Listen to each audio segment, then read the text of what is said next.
มืดกะคงบ่โดนเห็นสนตาเว้นยามเศร้าน้องเอ๋ยเศร้าสาอย่างเอา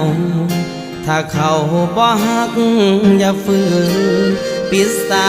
กอกน้ำตาที่มันหัวออกบุญมือไปแล้วเขาคงบอกคืนอย่าฝืนให้เสียเวลาอย่าห้ามน้อง